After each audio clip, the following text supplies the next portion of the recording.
Hi, everyone. Hey, I'm Alicia, and I'm Meredith. and this is also podcast Summer House Edition, Season 10, Reunion 2. I found it this time. Don't you worry. It's not No Season 11. problems. It's Don't you season worry. 10. Breaking news. Breaking news. No, I can't tell you the fear I had last week, but it's fine. And this reunion was fine. I think last reunion was just so good that I they're know, not gonna, but we talked about this. They're not going to be like, that was really the hype. totally hear what you're saying. However, this one, I feel like I felt more like, yeah, you're a fucking idiot. Like that one, that To type who? of tone hit to Amanda and Wes. Like, Yeah. I feel like you're an idiot hit harder. Like, this is so embarrassing. Yeah, it was more embarrassing. I also think though it's going to lead to better discussions because we got into the Kyle of it all, which I think is a gray area at this point. It was not a gray area 2 months ago, but now it is. I just feel like they got out of the like, oh, I'm so hurt into like making good points, and I'm like, there we go, like clear Yeah. statements, clear like focus on Yes. what's going on here, and then they're Yes. gonna just go to the moon next part. Like, I can't wait. I'm so stressed for Meija.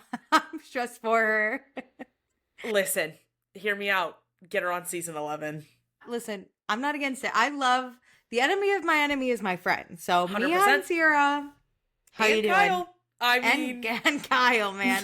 I keep forgetting about Kyle. I do too, Because- and rightfully deserved, and we'll get into that. Yeah, I cannot probably because of wait to this. get after Kyle because he does deserve it. Yeah, because of this one. Okay, so before we get into it, check us out on Instagram, TikTok, YouTube, and Patreon. All the links are in our description, and please be sure to rate, review, and subscribe. Okay, Meredith, on last reunion, Sierra ate Amanda and West up and Yep. spit out the bones. Yep.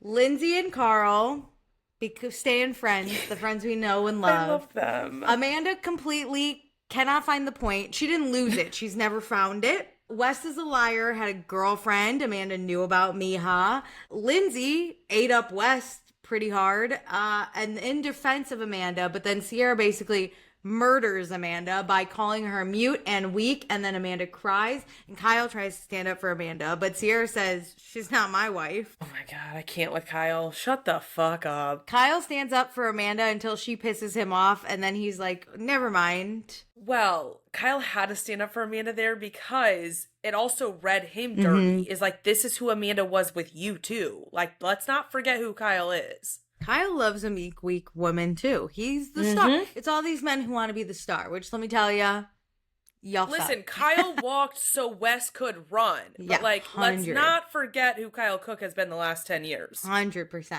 Okay, so we pick up Amanda is crying because she got called weak and mute. I'm so mean for being like, yep, love it. And No, I show it again. I was like, finally, some emotion comes out of her. But it's only about Amanda's emotions. It's only about her being hurt. Which, at the top of the reunion, can we just say, neither one of these fucking assholes have actually said, I'm sorry. They just say, I'm going to take accountability, but they don't actually take it. They just say they're going to take it, and then they leave it there. And then they never look at apologize. you with their blank ass face, or Yeah. it's Amanda's like, look, like, she's like, and like, what do you want me to do? Apologize. Oh. I want you to apologize. I want you to grovel. I want you to have sorrow. Listen, there's one point I might have a meltdown. I wrote down the notes, but I might have a meltdown later because I lost it when I watched this Go episode off, twice. queen. Okay, so Amanda's crying. Lindsay continues to tell Amanda that Wes is gonna drop her. Like, Lindsay doesn't let up. And Lindsay says her and Amanda have gotten really close over the past year, and Lindsay feels bamboozled by all this, but she is still somewhat protective of Amanda. Because to add in context, Lindsay has said in her In the City press that her and Amanda got very, very close during filming that. And so I don't think people understand Lindsay of it all. Just like they don't understand, I think, a lot of the dynamics of the cast sometimes is we forget that they're real friends. They have different dynamics with each other. But Lindsay has notoriously hated Amanda for years. And this is the first time they've been close. And then this happens. Oh, you're reminding me why I hated you. Yeah, why she always had her grudge. walls up with Amanda. So Kyle asks Amanda, what is your understanding of this relationship with Meija? And Wes says it's public who he's hooked up with. It's every not. every once in a while is what he says. The every once in a while is crazy. And also, it wasn't public. This was specifically a hidden relationship. So also what? I didn't know about Meija until he said her name on Watch What Happens Live. But he said she was a friend. So to be honest, Yeah. I just thought like, oh, like that's so nice. Like you have an artist friend Agreed. that you're supporting. Like that's great. Yeah. He put on this image that he was, you know, a friend to women. He is an ally to people. And he has a great friend who is an artist and he wants to support them. That is the vibe I got. I never once thought they were dating during his Watch What Happens Live. Also, the name Meija went in one ear out the other. I didn't give it. I was like, oh, his friend gave him that. I never thought like, oh, I should clock Meija and like look into this. Yeah. But Lindsay says, Wes, you're a Pathy. We believe nothing, which was... Pathy's crazy. Great. Pathy's awesome. So Amanda continues to cry, and then KJ's like, hey, can I be honest right now?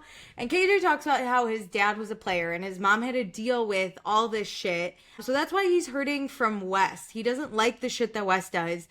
It's the same shit that destroyed KJ's family, and KJ's dad was a liar, lied to everyone, but was also the type of person that made everyone feel good and like him. So he sees that in Wes. That hit me so hard. I did not even think about the parallels to KJ's own life that this is for him and why this hits hard for him.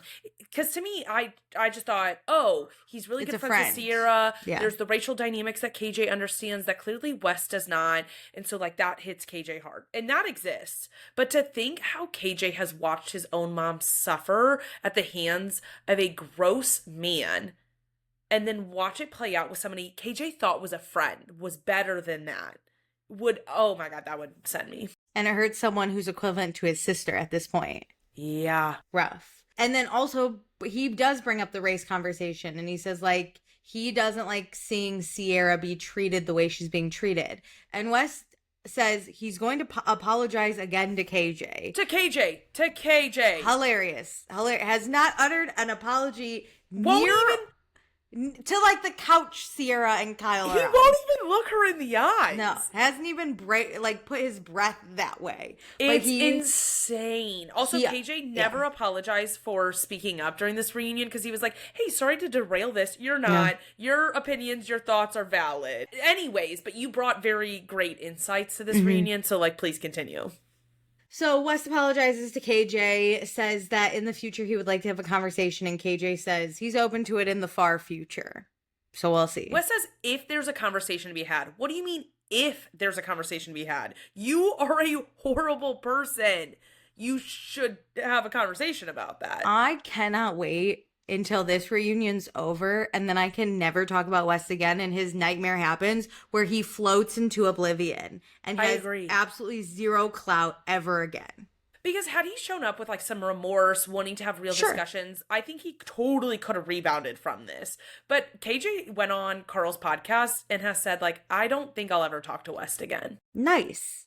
And the rest of us should stop talking about him. Yeah. We should let him float away forever. Go back to never Missouri. Be talked about again.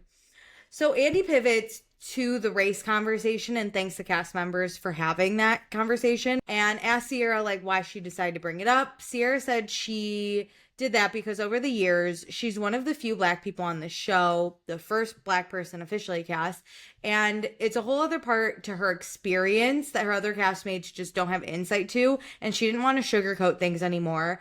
Sierra also wants viewers to understand that there's a lot of racial dynamics that happen in this group, and that's part of having interracial and intercultural relationships and friendships. And she says if we're having white friends in this day and age, we have to talk about race because politically speaking, it's turmoil outside. And Sierra doesn't want friends who don't talk about the political climate in the world. And there's a whole other layer that people of color experience in the world, and these conversations are vital. And all I can do is say snaps to that because everything she said is true 100%. That's how I feel. Yep. If we're not talking politics at this point in time, like, we're not friends then. If I don't know where you stand, I can't be your friend. Because I think what a lot of white people specifically don't understand is you don't want to talk about it because it makes you uncomfortable.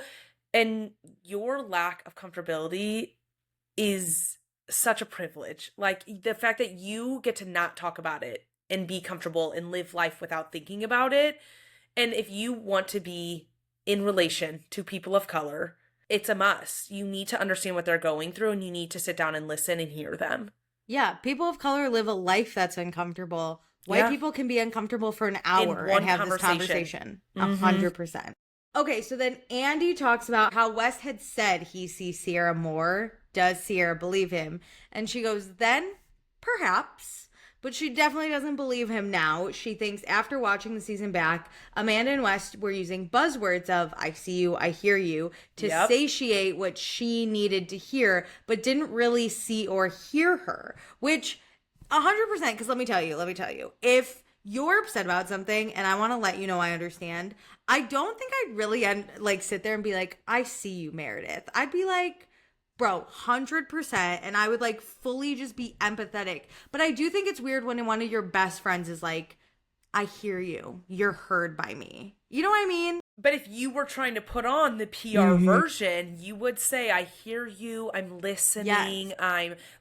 I fully saw exactly what she was saying, because I'm someone who I want to provide you a solution. If you're going to come with, not related to race, but when my friends show up with me with a problem, let me have a solution for your race. I'm someone I'm a problem solver. And so I also noticed that that's not how some people want me to be. So to tailor that back, those are the words I use is I go, I hear you, because that's how I can police my own action within their lives. So it's I'm actively doing that to make them feel seen and heard, even though that doesn't make them feel seen and heard, but it's the best way for me to stop my insane activity. But then you have the wherewithal to say, how would you like me to help? Do you want me to just listen? Do you want me to provide solutions? But because I don't like when people immediately give me solutions. So which I totally understand. I see, I hear. Would feel way better than my 100%. Action. But I would never do that in a race conversation, because that is not what. That's not somebody asking. You don't for really advice see in life or hear me. Yeah. But also, it's so buzzy. The only reason Amanda, I always just kind of I didn't really think about it. But Wes, I actively was it's nice he said he sees her, because that was Sierra's main gripe with Wes.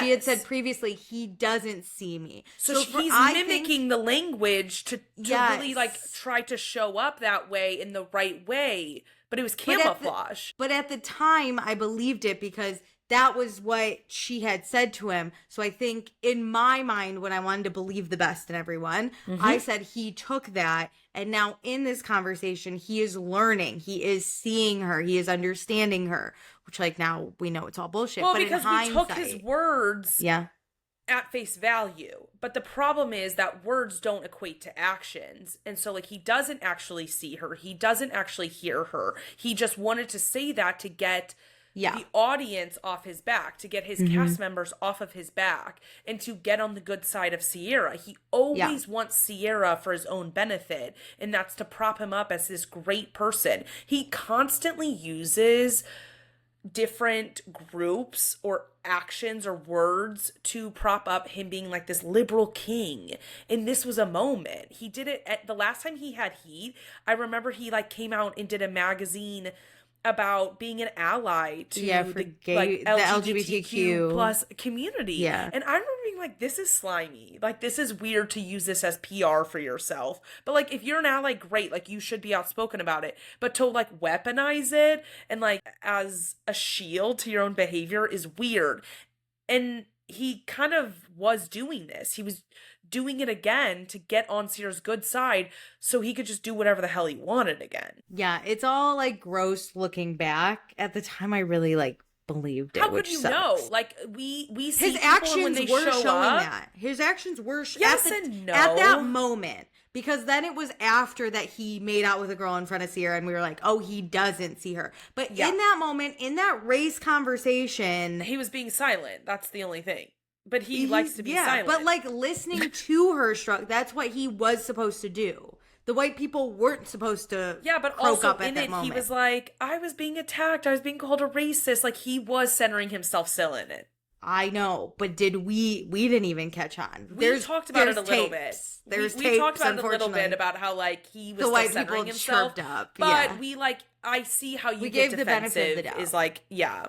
It just, it's hard because I wish he could separate it and say, listen, I wish I saw you. I wish I understood you. And I, again, doubled down and did the same thing to you. And I'm sorry for that. And I didn't see the race dynamic again.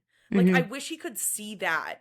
Because you don't have to fully bend the knee here and go, I'm a huge mistake hooking up with Amanda. I regret it. I'm not going to do it anymore. You could still acknowledge the race dynamics here without giving it all away. And without being labeled a racist. Because I don't think he is. But I think there are definitely race dynamics here. And I think it doesn't look great. Not seeing. Yeah, it doesn't, as I've said before, it doesn't look great that you can, you know, commit to a white woman and not a black woman, but you want to sleep with this black woman, you know, like it's just not a good look.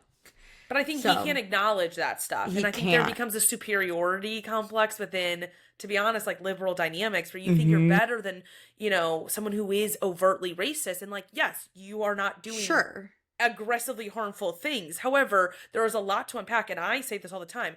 I have so much to unpack. I'm going to constantly mess up, but you have to be so self-aware to acknowledge that there are some deeply rooted things that every turn you have to continue to learn and do better. Okay, so Amanda's response to this, because she was also called out. She says, everything she said over the summer was truly how she felt, which like, okay, now we can believe you, but you lied to us in the past, whatever. But that's such a blanket statement. Like, oh, everything I said, I mean, what did you mean? In the summer, specifically. When you said that we were family and you were going to ride for her for the rest of your life? Because you're not right now.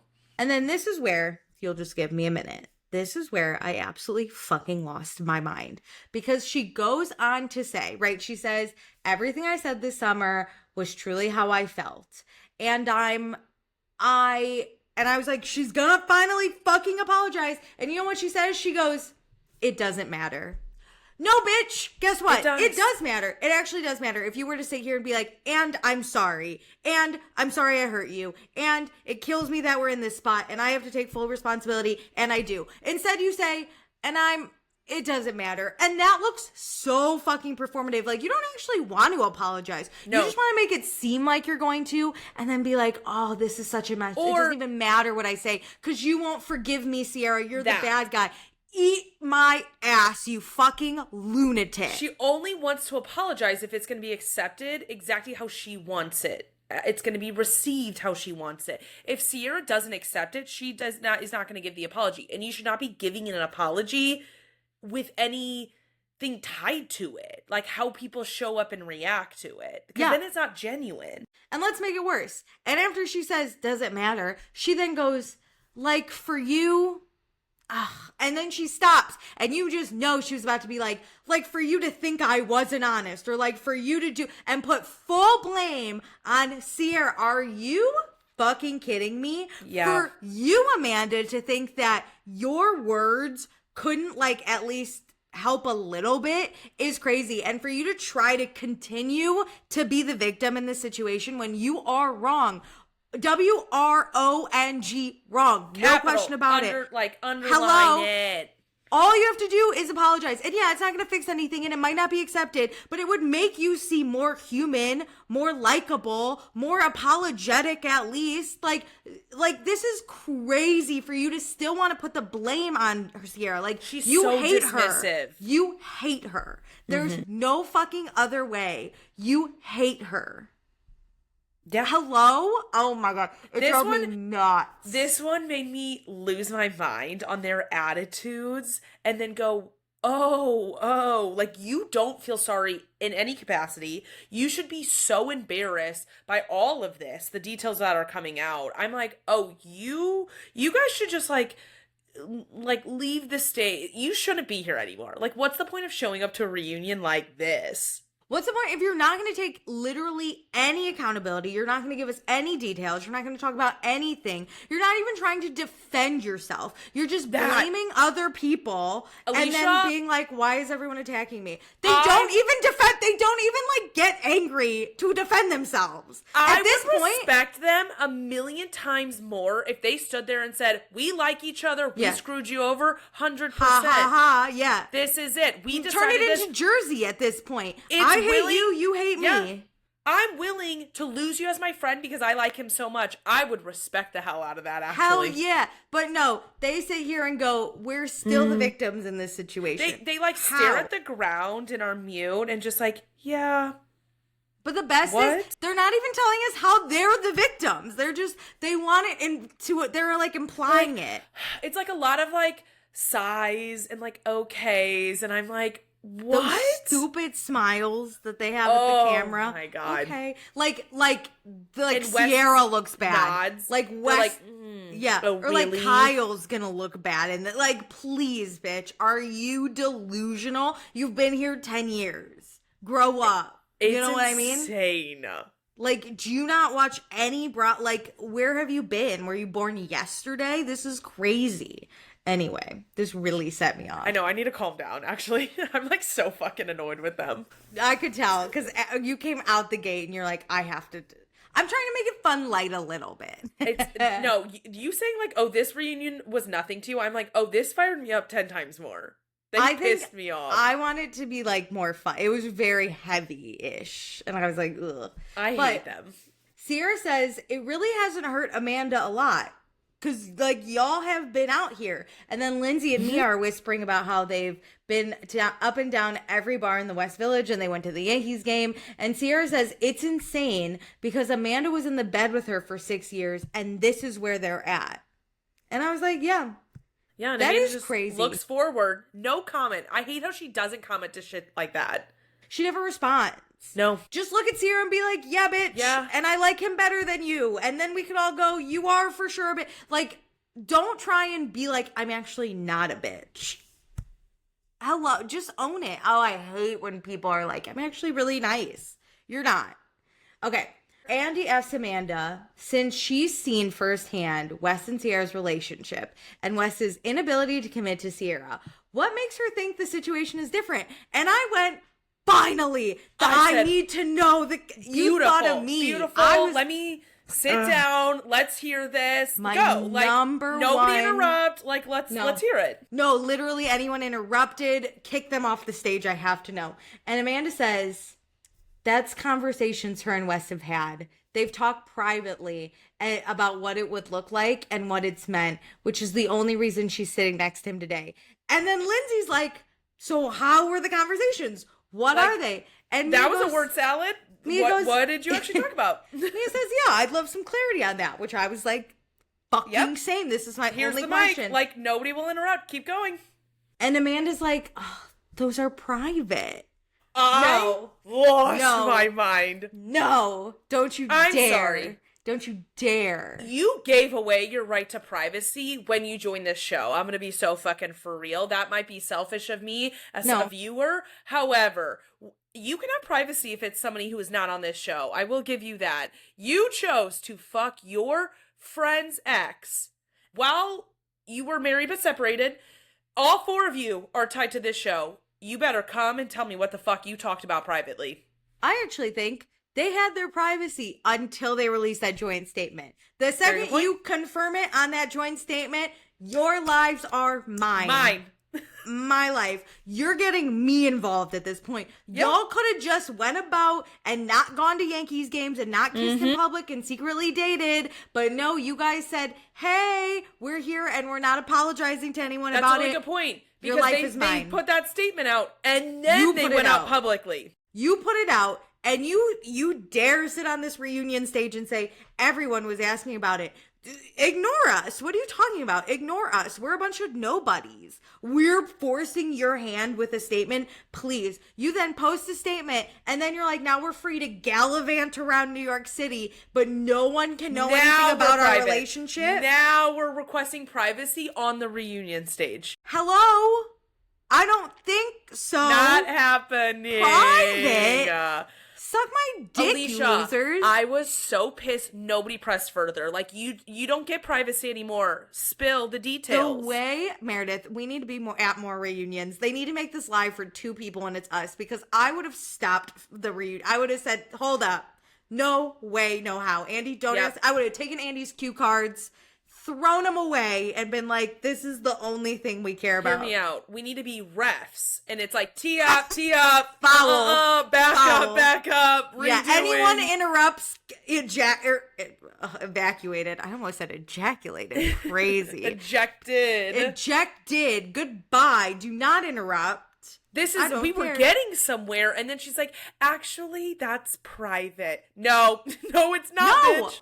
I need to know how this conversation went, because it still seems like the 2 of you woke up one day, said, you know what'd be funny? And then you guys decided to date. Like, there seems to be 0 conversation had. And if you're not going to share it, I still believe he's going to use you, abuse you, and leave you. And I don't believe that you guys were like, oh my God, we kissed once. I am dating somebody else. No worries, though. Yeah. We're going to be together. Yeah. Come on. Like, Wes, you don't want to say it because it's so fucking embarrassing. It's embarrassing. Yeah, Wes probably definitely looked at her and said, you know what? I haven't been able to commit for 30-something years, but you, girl, you're changing it. While I'm dating somebody else, but we're not going to cut that off until I absolutely have to, because the public found out and we have to release a joint statement.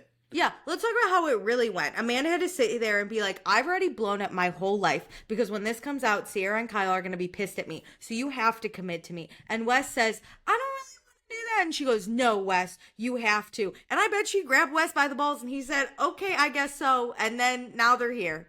That's why it's embarrassing. That's why you don't want to tell me. And until Amanda comes forth and says anything else, that's what I'm believing. She's in a fake delusional relationship with Wes, and she can rightfully set me straight. But if she's not going to, I'm going to spread this like wildfire. I don't care. The conspiracy theory I'm now subscribed to is that what is it? Amanda's the one who was leaking their relationship to force him to commit. She called Meija and was like, he's breaking up with you. Yeah, she wrote the text to break up with her. 100%. She wrote that joint statement, hacked his Instagram, and released it. He didn't even know. He saw it with the rest of us. She's been DMing Dumois for months, for a year, before 100%. They were even together, to say, Wes and Amanda spotted. Remember that video? She hired the person. Yeah. And she said, show this to Sierra so that they could come out. Yeah. Oh, I love that one. I mean... Either way. That's the only way you get that man to commit, is to take out all his other options. She's blackmailing Wes. She has something on him, and we don't know what. But she said, date me or I release. It's weird. This is the moment where I was like, oh, that's so embarrassing to be like, sorry, our private discussions that validate our relationship and how much we like each other, how we got here, the only things that you have to stand on, because like, you fucked your whole life up, but like, this is the meat and potatoes of you deciding to be in a committed relationship, are private. You're not even going to stand on that. Girl. Also, you've never been in a relationship in your adult life that's been private, okay? This isn't like a new thing. You know how to do it. You dated Kyle for 10 years. And again, you're not dating someone who is private. It's not like Lindsay with Turner, who like, he was like, I do not want to be on that show. You chose someone who is on your show and is sitting right next to you. Lindsay gave us more than Amanda ever had. Yeah. Like, hello? Okay, so Mia asked what those conversations like, what were the conversations like that led her there? Because, like, we were good friends with Sierra, spent summers together, confiding in each other. And Amanda says the feelings and the facts were based off of friendship. And Sierra goes, we also had friendship, so that is interesting. Which, do you think that was to Amanda or Wes? Because I kind of felt like that was, like, a good jab at both. At both, but I think it mainly was at Amanda. I took it as Wes. Like, our relationship was sprouted out of friendship, too. Like, look how that turned out. Interesting. I took it with Amanda to be like, we were also what you'd qualify as friends. So that's interesting. And you didn't give a shit about that. Either way, anything that hits them both. 2 birds, 1 stone. The thing is, they don't even have to try during this reunion to cut at Amanda and Wes. Like, everything cuts at them. It's so easy. They say something like, oh yeah, someone's been a really good friend to me. Cut to them because they're shitty ass friends. Yeah, that person's great. That person's great. Thank God they were a good around. Friend. Yeah, it's just great. So Amanda says the conversations are private. Not everything is, or she's not comfortable with sharing everything in front of everyone. She wanted to get a point where she understood what was going on because she was going to have to be honest with Sierra no matter what. And then she says it felt embarrassing saying, quote, I have feelings and I kissed West. And when he was seeing someone else, she just felt embarrassed having to say that to Sierra. And Meija goes, I mean, yeah, it's embarrassing. I was like, yeah. Yeah, it's embarrassing to say, I have feelings for a man that you used to hook up with and like literally 5 minutes ago. And I kissed him without you knowing. So I put our friendship on the rocks. And also, he probably will never commit to me and doesn't even like me. That is embarrassing. I'm taking such a risk on a man who wouldn't commit to you, won't presently commit to me, but I'm going to pursue it anyways. No, better. I'm dating my husband 10 years ago again. That's pretty embarrassing. Like, Mia's basically like, no, I'm glad you know it's embarrassing. Like, thanks so much for saying that. She didn't even say it like condescending. She literally just said, yeah, it's embarrassing. Yeah. Like, No, you're right. You're right. What you were saying is that's right. what makes it cut even deeper is like, no, yeah, like you're right, that is embarrassing. Yeah, like a fact. And so Amanda says she needs a break and she leaves. It's always you're always such a fucking coward Alicia, when you leave a reunion stage. Like, no, but I was like, this is what you left over? Yeah. Come on. It would have been that again. She's not upset she hurt anyone. No. The minute she feels embarrassed about the situation that she knows is bullshit, she's like, I have to leave. She knows it's embarrassing. And they're like, in a soft way, like, no, like, that is so embarrassing, girly. And she's like, oh, fuck. Like, they're not even being mean to me. No, like, they are just simply stating that as a fact. My life is so embarrassing. Nobody has to come up with anything mean to say. My life is mean enough. And she's like, I gotta go. Yeah, your life sucks enough as it is. We're just gonna I don't have to do anything else. Yeah.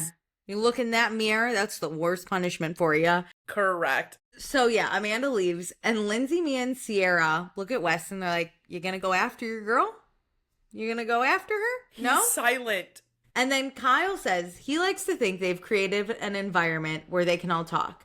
But there's a lot of unanswered questions. And if Amanda keeps shutting down and keeps getting interrupted, there won't be progress. And Sierra says, well, when you roll in mud, you get dirty. And also, no one was interrupting her. No. She was just being embarrassing. Sierra interrupted her once and literally goes, I'm sorry, keep going. She literally was like, you know what, actually, like, keep saying, because they were clearly getting somewhere. No one was attacking her. Yeah, they were digging their own graves. So Sierra was like, whatever. Literally, no one attacked her. Mia said, what were the conversations? Amanda says, I don't want to tell you because they were embarrassing. And Mia said, they are embarrassing. What do you mean? Right. She shouldn't be shutting down. No. Mia literally said, validating your statement that you just said. Yeah. Heard. You Agreed. said it. What do you want me to do? Lie? I don't lie like you, bitch. I'm not going to sit here and be like, it's not that embarrassing. I'm going to tell you this is the single most embarrassing thing that's happened to anyone on this stage. And there were 2 people here that had to end an engagement publicly. That's pretty embarrassing. Not in like a bad way, but it's like embarrassing. It hurts, you know? No, it's hard to like stand up there and face things. A difficult situation. Yeah. But, like, it's Amanda's own life. Her own choices are the embarrassing part on this. Whereas, like, Lindsay's own choices weren't embarrassing. It's that, like, she had to do it on a public scale. Amanda's, like, actual life is embarrassing. No, it is. And that's hard to face. In a way. Nobody else did that. And I'm tired of Kyle looking at the rest of the cast and basically like blaming them for Amanda feeling things when it's like Amanda did this to herself. They are not going hard. They could be doing so much worse. Amanda would never last in a Housewives reunion because this is kind. She's weak and mute, bitch. Like, she's never gonna make it. Imagine her against, like, Teresa Judah. She would shrivel up and die. Yeah. So, speaking of Lindsay, she's like, I've been in the hot seat multiple times, and I never left once. Remember when everyone was coming after me? Multiple times every single year. Dude, Paige DeSorbo tried to eat Lindsay up constantly, and Lindsay never left that stage. Paige and Lindsay literally sat next to each other, and Paige would not look her. Paige said, I hate her. Yeah. Yeah. And Lindsay never left. Lindsay looked at her and said, you sure? Yeah. And? Hello? Lindsay said, do more. Say it with your chest. Tell me all of it. Turn Get around it out. and say it. Yeah. Hilaire.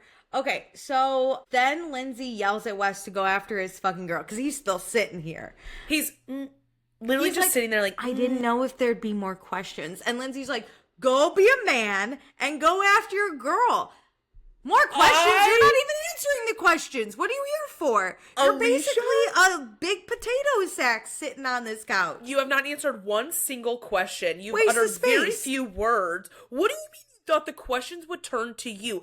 And this is where I'm like, this is proof again. He only cares about public perception, the cast perception, the audience's perception, because he's sitting there going, you guys would be mad if I got up. How about you give a shit about your real life? Again, I would respect him so much more. And he was like, I don't give a shit if you're mad at me. She matters to me, and I want to make sure she's okay. Say what you want, and like stormed out. Yeah. No. Stand by your girl, dude. This is what you blew your life up for. Stand by it. But he Stand didn't the want to fuck blow by. up his life No. for it. His life got blown up, and he got stuck with it. Amanda hacked his Instagram and released that statement. Alicia, No. I was like, oh, the camera's on. The lights are on. He wants to be there. If he goes to that room, he's not guaranteed the screen time that he wants. Mm-hmm. And so finally Wes leaves and Kyle says he hates this. He got And- bullied into leaving. Yeah, because Lindsay yelled at him. So Wes leaves. Kyle's like, I hate this. And he's like, I almost got up to go after Amanda. And Lindsay's like, me too. And Bailey says, me too. And Mia goes, I didn't. Not me. Not me, me, bitch. Also, let me tell you, wouldn't be me. If I have on heels and I'm sat on a couch, sorry, even if you're my best friend. I'm sad.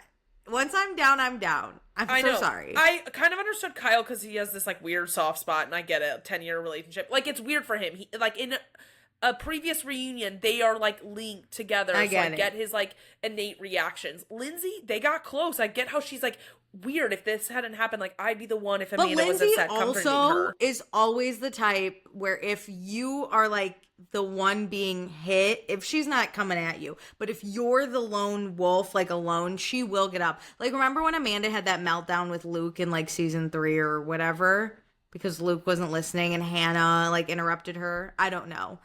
It's going round. But Lindsay was the one that went to go check on Amanda when Amanda was fucking losing her mind. That makes sense. Also, because last season when Paige and Kyle had that tiff, Lindsay is the one who went after her. And Paige was like, isn't this crazy? Like, you're the one supporting me? You're so right. Lindsay's always that person. Bailey seems like that kind of person. I know. Bailey, I'm like, girl, you don't know her. But you're so kind that you'd be willing to go after someone.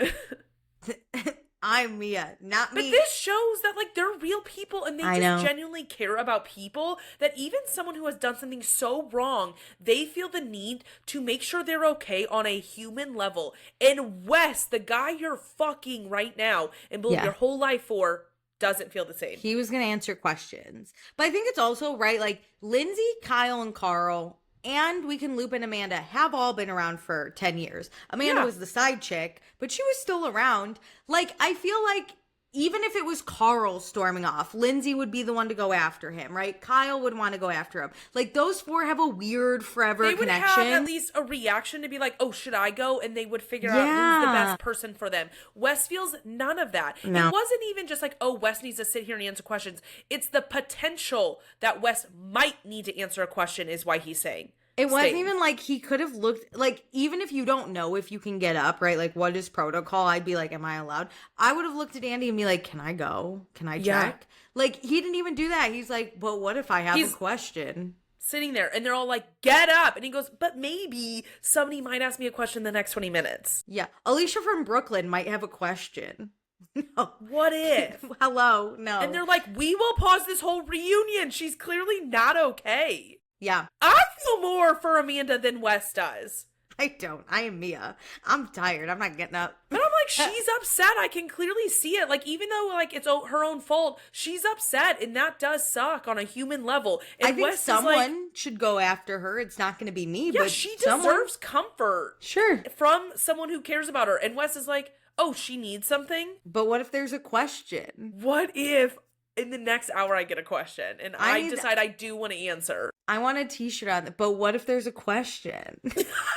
That's my next t-shirt. So embarrassing. Okay, so we go to Amanda and Wes's dressing room. Wes asks Amanda, you good? Are you good? Oh my God. You're good. And Amanda says it's just, quote, her comments, they cut really fucking deep. And I would assume her is Sierra, but Mia was the one that said it's embarrassing. So it could be either. I don't know. Yeah, the way Wes is like, yeah, no, I really wanted to come check on you. No, my guy, you got bullied by 4 people into coming to check on her. I hope in Italy they're watching this. And they see I Lindsay wanna know go that. check on your girl. That's the thing. It's embarrassing to know they're still together and like this is the reunion performance. This one specifically, I'm like, you guys left this reunion together, but she doesn't know what she doesn't know. Because I don't even believe they like, well, I don't think honestly, I don't think she really likes it that much either. I think she likes the stability of having someone in the limelight and having a partner. And I think he likes clout chasing Amanda. I don't know. I think he's getting blackmailed. I really do. He wanted something different. He wanted to be linked to her, not like this, but it's too late. And then I saw a theory online that it's like, it's a sunk cost fallacy of like, she has ruined her whole life. It's really hard to turn back now. Oh, it's just terrible for both of you. So back at the stage, Sierra's like, this is ridiculous. Like, Amanda fucks her ex. She scoffs, and then Amanda can't sit there and take it. Right? And Kyle tries to say, like, yes, Sierra, you can scoff, but it's the comments you make. And Sierra's like, well, Amanda has had historically low self-esteem. Like, did I lie? That was so good. You're not wrong. And that's why it cuts so deep is like, Sierra has built that woman up for years. She knows exactly how to tear it all down. Yeah, Amanda's had historically low self-esteem. That was She's awesome. not wrong. That was I'm awesome. sorry if the truth hurts, but like, she's right. Yep. And then Jesse asks if Amanda asked Kyle to chill things out at the reunion. Great I was question. like, damn. Now we're getting somewhere at this reunion. And Kyle, he's like, no, I just know she's struggling. And even Andy's like, he's been married to her. He can see Amanda's having a moment. Yes. And then Wes comes back without Amanda. And Andy's like, so, and Wes is like, she's just going to take a beat. And Lindsay's like, maybe we should all go on a break, Andy. And Andy's like, yeah, okay. He's lost. Hosting this reunion at this point. He's lost this like, reunion. Yeah, oh my God. Whatever Lindsay wants. So we take a break. And this is great. I love camera angles because almost everyone goes over by Kyle and Sierra. It's Mia, Ben, and Carl. And that leaves Wes kind of alone on this couch. And Jesse and KJ leave. So he just kind of sits there alone and sees this like group gathering. So he has to not be a part of that and leave, which I know killed him inside. And Kyle says, you know, we're trying not to get heated. And he says the thing he's most focused on is Wes's ease of lying and how he had a girlfriend since February of 2025 and him and Sierra have the receipts. So Kyle reached out to Meija and Kyle started talking for a week and Kyle shared the receipts with Sierra.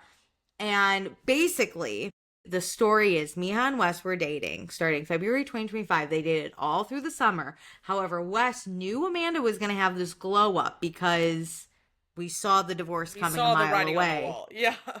And Carl says it's perfect because Amanda, to the day of this reunion, is still married, so she can't fully commit to Wes, so she is unavailable, and that's like all Wes wants. Dream. Yeah. Yeah. She has the status. She has the glow up coming. She has the Ariana wave of the breakup status. Like, we all talked about it in January when they posted that statement. Like, the wave was coming, and he said, let me hitch myself to that wagon, and then he got too deep.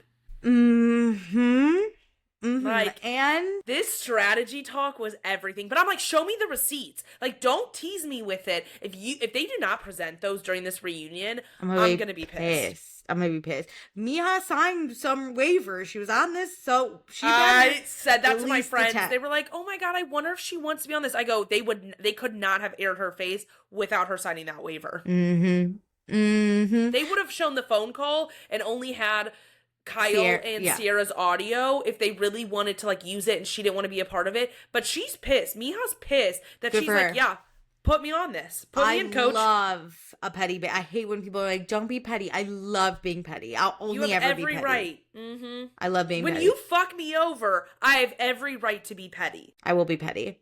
So we get back from break. Jesse, KJ, and Ben hug. They lost one, but they're still strong, which I hope Wes saw that too. That'd be fun. Dara's getting ready to come out, and Amanda needs more time. So Wes oh goes my God. I'm like, get your fucking really makeup fixed. Let's get out here. We took a whole fucking break, and you're still not ready? Not okay? Come on. Okay, and we're back. Dara's here. Her and KJ, they're matching white. They kiss. This is the first time he's seeing her in the reunion look. It's a first look, you know? It's basically their wedding. That's cute. They're very solid as a couple. It's been 10 months, not congruently. But Dara says it's crazy to imagine how much they've gone through, and this is the strongest relationship she'll probably ever have. Now, I do believe they have broken up. I think KJ confirmed that on Carl's podcast. Yes. Meija apparently told Dara she needed to break up with KJ during his the hospital low stay. Point. I think, honestly, I don't fully understand it, but maybe so he could just focus on himself, which I do understand that. And so, yeah, they did break up during the fall, which you know what, if that's what worked for them and then they got back together, I get it. But I don't understand the full details of it. Oh, are they back together now? They got back together for the reunion. Yeah. Well, over this time. Yeah. Yes, but over this time they were together. I don't know where they're at right now, because the problem is, obviously this reunion, they're together. When KJ filmed Carl's podcast a few weeks ago, together. Present day. I thought they had broken up for that. No, present day is what's confusing, because a week ago is when they unfollowed each other. So all this stuff is out of date now, and it's hard to tell are they together, are they broken up? What are the details? I'm not that attached to either of them, but I do like them together. But I just want both of them to be happy. You know? I also like them separately. If they could be friends and be on the show if they aren't together, I would love to keep both of them. Yeah, I like them together. I like them separately. I like them as friends. I like them dating. I like them as enemies, probably. I don't know. But I like them. Yeah. Ooh, enemies to lovers could happen. Hear me out. Hear me out. Hear me out. They hate each other. They're in the summer house. They fall in love again. The opposite of Lindsay and Carl, because they were enemies to friends again. Give me enemies to lovers, because we should not ship Lindsay and Carl, even though I want to be on. No, everyone stop! I know, but that photo, it would end the same. You know it would end the same. Photo of Lindsay and Carl at softball with her doing the podcast. I'm like, that is what's egging me on to parent trap them, but I don't want to. It's just so funny. It's why is your hand on his chest? No, I know they're playing with us, but but no. No. It's like those dark thoughts, and then I'm like, no. We asked Dara about Wes, and Dara says that she thinks that she doesn't see Wes waking up one day and this being the relationship that he mans up for. Wes likes people to think of him as a good guy, but he treats the women that give themselves to him like they're expendable. And Wes has zero response. He just goes, I understand why you would say that. And I was like, damn, dude, you're not even gonna sit here and be like, I've changed. Nothing? You can't even defend yourself. That's crazy. I'm so bored. It's embarrassing. You don't even care about yourself. We know he doesn't care about Amanda. You don't care about yourself?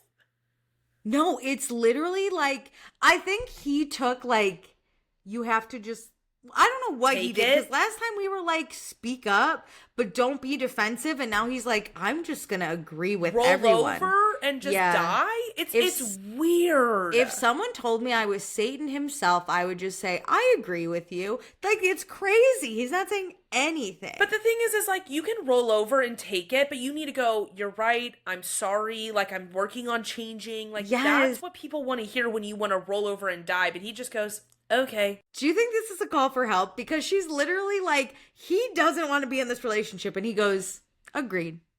He's yes. Do we have to, not that we would, but is he trying to be saved? Is he blinking twice and we're missing it? Okay, we don't need to save that man. Stand the fuck up. It's a kiddie pool. Come on. But it's again, Dara isn't being so mean and lashing out and yelling at him. She's just reading the situation exactly how it is. And a situation she was in, probably. But I think he thinks it's gonna read as they're being mean to us. And if I just go, okay, I'll look oh, poor West. Has no one ever watched Bravo? I want turmoil. I don't like the people that just sit there and try and get on happy. I like villains a lot of the time. What are we There's doing a right here? way to be a villain, and this isn't it. And they're not even villains a lot of the time. If you're right, hell yeah. You know what I mean? Like, Sierra's not the villain. You're right. But she can be Amanda can think they're right in their relationship, and I would respect it if they backed it. On Bravo, you can be mean. Like, that's okay. Yeah. Because that's life. Yeah. But, like, also, you could be wrong. Just stand 10 toes behind it and or apologize. You could do both. But you can't do the in-between. No, you just sit there. It's like, he's such a waste of space. Put him and Amanda at the end of the couch. Bring Levi back. Give her first seat at this point for all I care. She was more interesting. Levi said more words and more impact than those two. I miss Levi.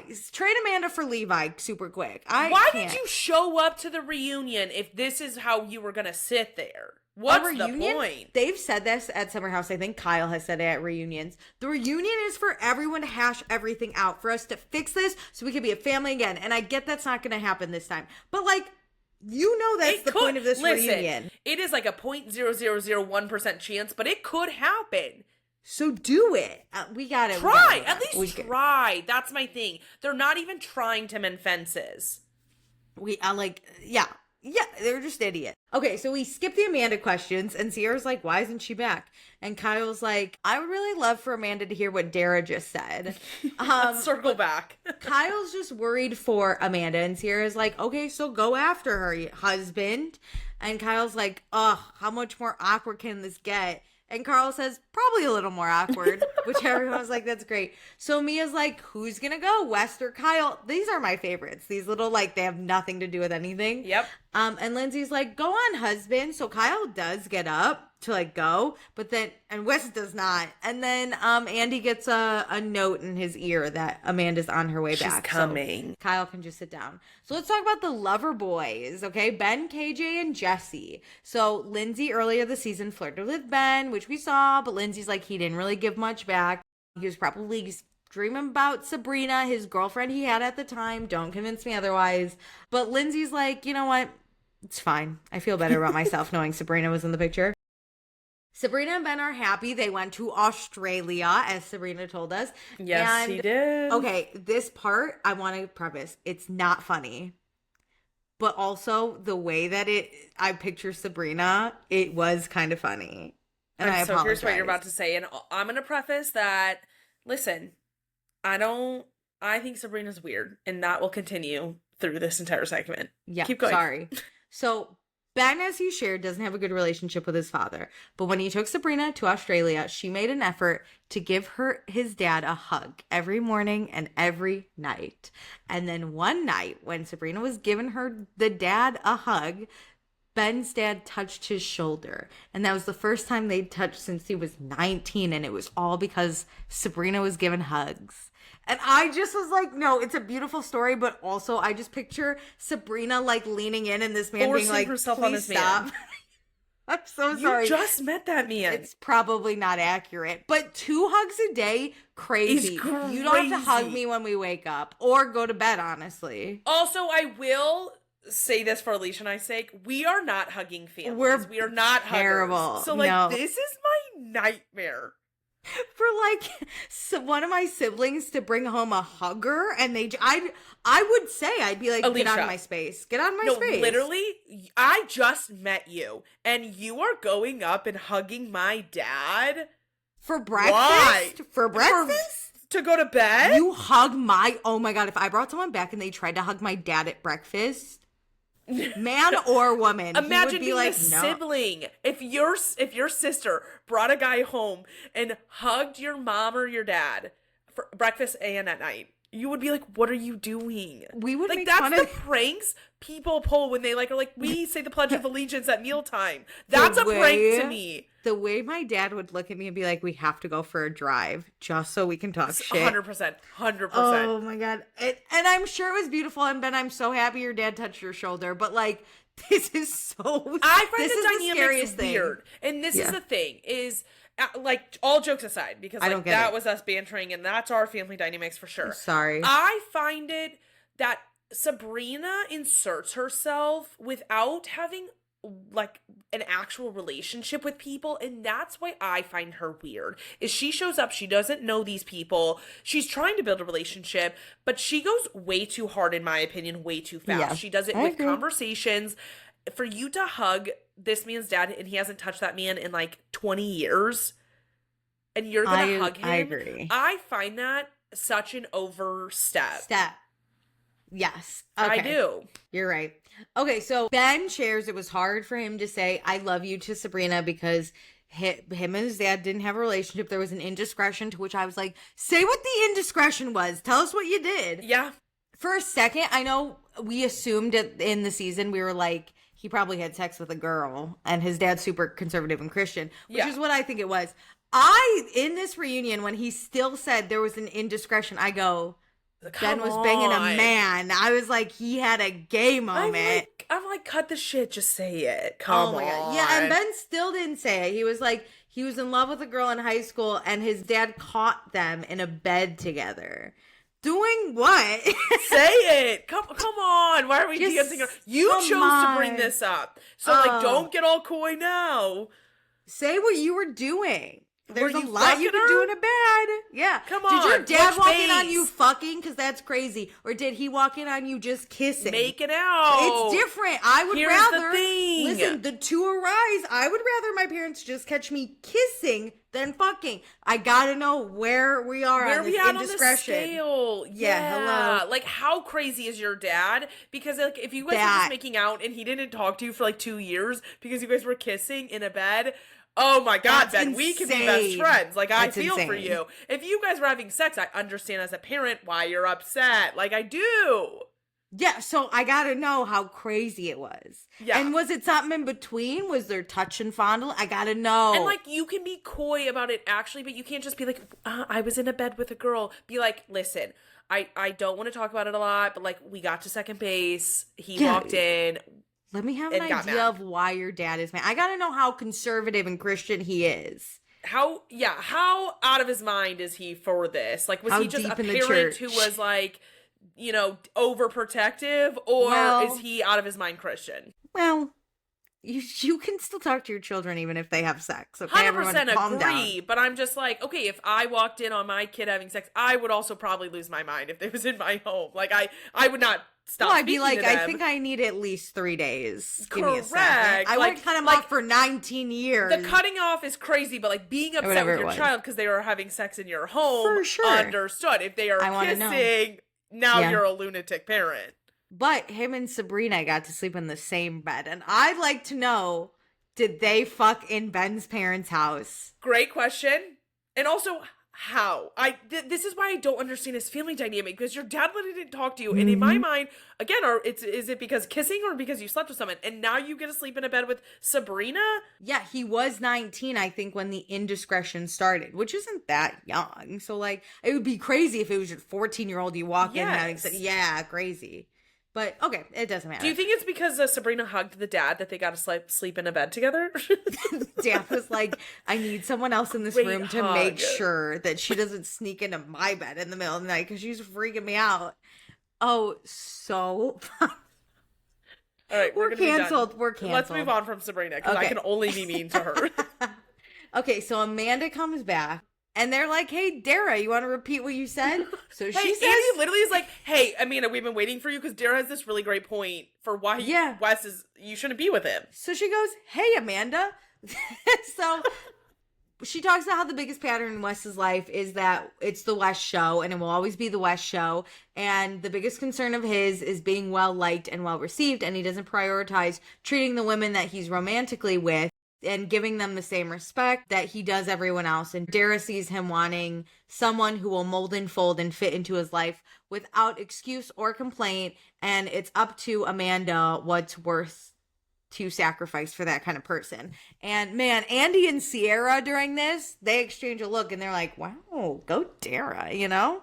I mean, Andy's on the right side of history on this one. well, He's he's like- pissed at Wes, too, because Wes lied to him on Watch What On Happens Watch What Live, Happens and Live. Andy basically He inadvertently hates that. embarrassed Sierra, and they would Yeah. have never done that. But Mhm. it's funny because what Dara said originally is not exactly this point. So she made two amazing points. I'm like, Cook, like, keep going, girl. Yeah. Like, circle back around, keep going. Like, what else do you want to say about this man? And Amanda just nods. She nods along. And Andy, my shady king, says, it would be ironic if you went from the Kyle show to the West show, given that you've been finding your voice over the last few years. And he's like, hey, I don't think you heard what Dara had to say, so let me just hit it home that it's wild you would be with this man.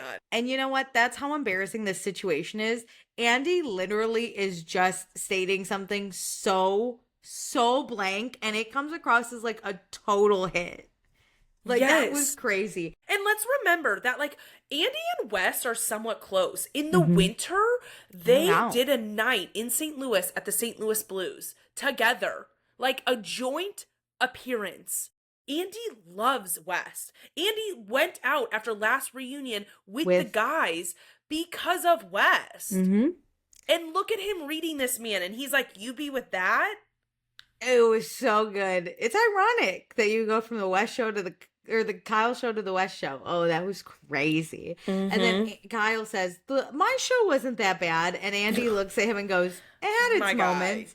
Come on, Kyle, shut up. You're ruining the read because it's like, now we have to double down on you. Like, now we have to look at you and be like, those two. Please.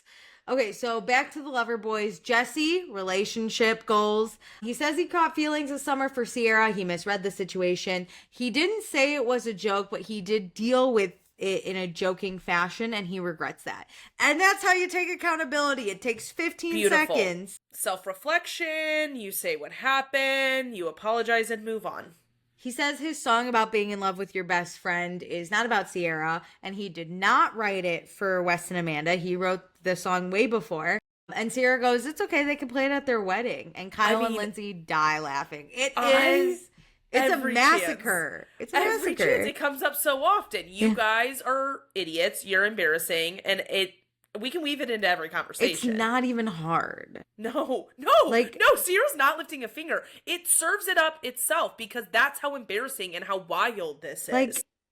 Like, honestly, in a way, thank God Paige DeSorbo's not here, because if it was her and Sierra, Paige would be bored. There's nothing to do. But I think Paige is so powerful and knows what to say that it tends to overshadow for Sierra. Whereas, like, Lindsay is letting Sierra cook. Sierra is leading a lot of this. And Lindsay is coming in behind to, like, hit some points home. Andy is coming behind. Like, Kyle, Mia. But, like, Paige is front and center with her target. That it is nice to, like, let Sierra just do this on her own. Yeah, but, like, Paige would just be bored. She'd be like, Sierra's it's not even hard. I want to know. It's not even hard. What Paige is saying behind the scenes watching this reunion. Well, her, Sierra, and Hannah were just at La Culturista Awards together. So that's fun. I don't know. Amanda was in Rome, I think, at a wedding with a bun. Does anybody work for Apple? Can you hack their phone? Let us know. Let me know. Okay, so Sierra understands why Jesse thought there could maybe be a makeout because, you know, the lines in the bed were blurred. Correct. I do understand how he got there.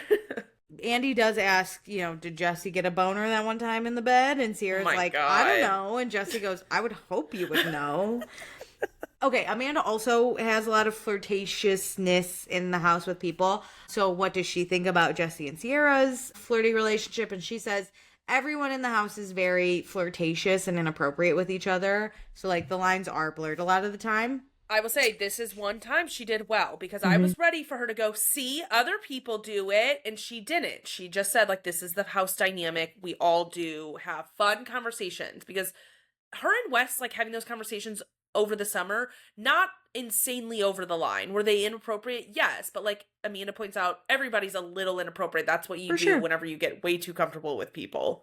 So Jesse is single. He wants something more serious. You know, he's focusing on his career. He's doing his tour. He's on the road with his music.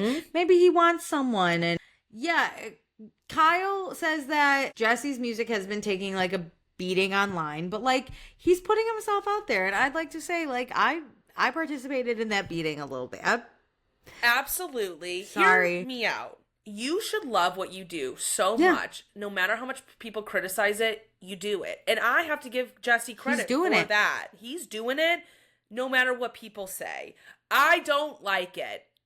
I won't like it, but keep going. You shouldn't do it because I have to like it. My friend bought a ticket to see him for $60 in Brooklyn. So shout out. And you know what? They played his acoustic song and I like the acoustic version better. So release there that. you go. There you go. So let's go to Lindsay and Carl. So Carl was in the mix this summer. He was one of the boys, which we know Carl loves the boys. He opened Soft Bar. He says business is good. There's been ups and downs. Jesse knows about them as an investor, but he has a great team of people and they are making money. Let's talk about Lindsay going to Soft Bar. Carl did feel like he had something to prove to Lindsay. You know, Lindsay's always been a champion of Carl doing well in his career. And so he just wanted to prove it. Lindsay walking through the front door meant a lot to Carl, and the teddy bear is still in his office. And Carl appreciates Lindsay showing up because he cares about her and always will. And after everything and his behavior towards her and how things have unfolded, it shows who Lindsay is and her character.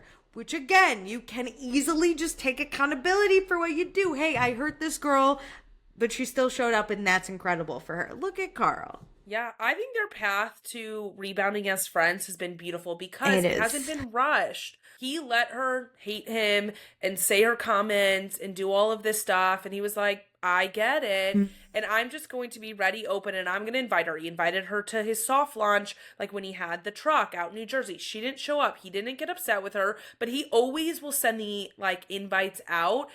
And I think her showing up is a tribute to their 10 years of friendship. Yeah, that is like, wow, somebody I've known for this long is doing something. He made something happen. I respect that.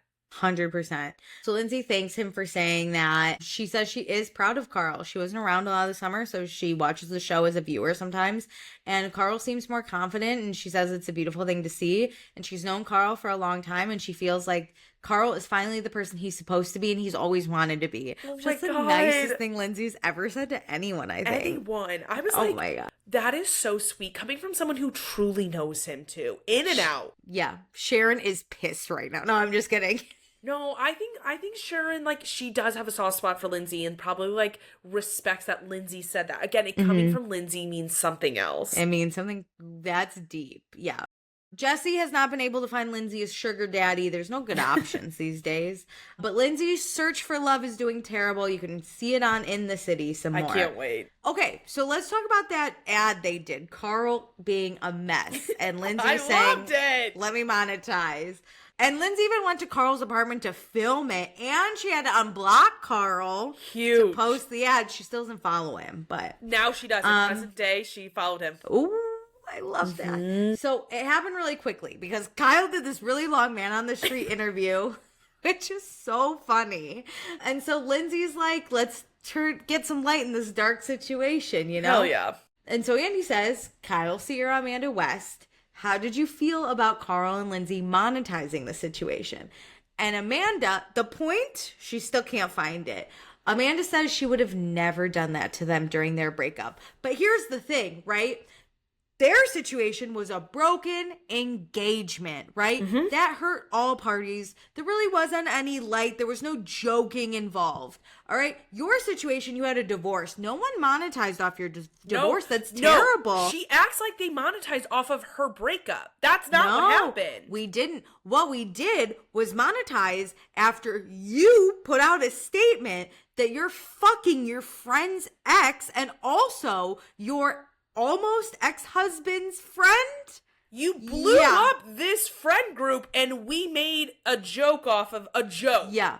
Listen, you're not the only one that gets something good out of this situation, okay? We're going to get our cash. Well, correction. I don't think she got anything good out of this, but keep going. She gets mediocre sex with a different man. Well, she hasn't been having sex, so she gets sex finally So, okay, well, we're going to get cash, I guess. Carl's a mess over here. Let him get some money. Let's remember, this isn't the exact same situation, but when Lindsay and Carl broke up that summer after their reunion, Amanda, Kyle, I think it was Sierra and Carl did a goldfish. Like a Cheez-Its or a goldfish They did goldfish. ad. So like you chose a side and like that had implications. And then it was goldfish because then Lindsay did a Cheez-Its. Like, there was some ad play there, so don't act like you won't take ad dollars and align yourself with someone who's in a breakup and you wouldn't ever do anything like that. You put the statement out. It's not like this is a private fucking thing. We didn't do this off of your divorce. We didn't do this off your breakup, because she said you monetized off my breakup. No, I did not. No, I didn't. Because here's the thing. You, in like your breakup, right, in your divorce, in the broken engagement, the people who are hurt the most, right, are the people involved. Mm-hmm. We are so sorry that happened. And sure, it hurts the house a little. Parties. Yeah. It hurts the house a little, but like those injured parties are the most hurt. In this situation with Wes, you're hurting other people. So I don't have to take your feelings into consideration. Why do I have to check with you? You're not taking anyone else's feelings into consideration. Hello? Somehow making money off of Carl being upset. Carl's upset. He's a mess. Is more of a problem than you fucking your friend's ex. Yep. So Lindsay's activated. Sierra is like, oh, please. And Lindsay says, well, I can't help what Kyle says on the streets. He's also on his tippies making out with a nice housewife. I was like, Lindsay, don't make me laugh right now. We were getting somewhere. Kyle goes, I wasn't on my tippies. Tippies is insane. And then Sierra says, okay, so you would never monetize off something, but you would fuck your friend's ex. So as you said, the bar. In hell. Don't even know where it is. Your priorities are fucked. You're more mad that somebody made money off of this situation than the fact that you're a scumbag of a person? Cool. I don't even know where the bar is. If the bar was in hell, at least I'd know. I feel like Amanda's bar is jumping all over this fucking place. Oh my God. So Sierra didn't give a shit about the ad, and Kyle thought it was epic. And Lindsay's like, I've been here for 10 years. I can do whatever the fuck I want. And Amanda says, clock that shit, Lindsay. Amanda says, I've been here just as long. And Lindsay goes, okay, but I'm not fucking my friend's ex. And this is the greatest thing. Lindsay could say, I'm a blonde. And Amanda could say, I'm also a blonde. And Lindsay could go, okay, well, I'm not fucking my friend's ex. What a way to shut her down. Mm-hmm. Shut her down. Yep. But also, you haven't been here for 10 years. You were a rando who kept coming up to our house season 1. You've been here for 9 years. Yeah, you didn't pay that first summer. We did. You stalked us and would not leave us alone. Literally. So Lindsay says also at the time she was heavily in touch with Sierra and Kyle, and she was there for them. So she was in it. And Kyle's like, yeah, and Carl was leaving me voice notes in tears. I'm like, Kyle, leave him alone. Why do you keep having to put front center that Carl's a mess? So good. So Lindsay and Carl agree. In tears. As long as Kyle and Sierra were good, then we're fine. I agree, because I think it would have been gross if they just did that and didn't give a shit about the injured parties. But they're like, no, our priority was our friends, and we did a brand deal. And Kyle said, that's hilarious. And they said, great, we're going to do it. It was done hilarious. Well. It was hilarious. Uber Eats really capitalized, let me tell you. It was good. But yeah, so Carl said it felt great to be back on the couch with Lindsay, monetizing people's pain, you know? Not back to the couch. And he believes they have incredible chemistry as friends. And yeah, they're friends. So Carl invested in Loverboy.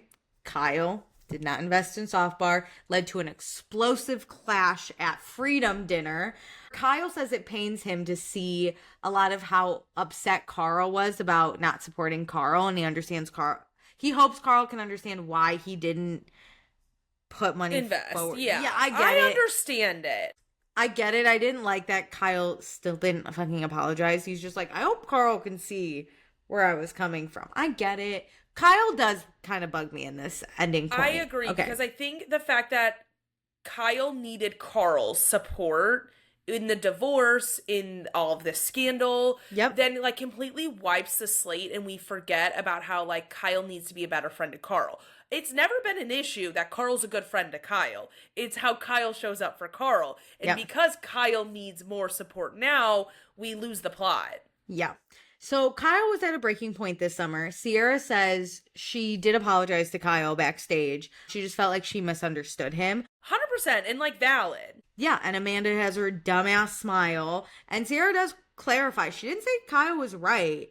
She just said she misunderstood him. Kyle's the one who clarifies that, which I think is good. That's good, yeah. To be like, listen, she can see my point of view and why I was crashing out so hard while not accepting the behavior that I was exhibiting. Because, like, Kyle does deserve friends to understand how hard his life is. We didn't, as viewers, fully understand it, I feel like, until the back half of the season 2.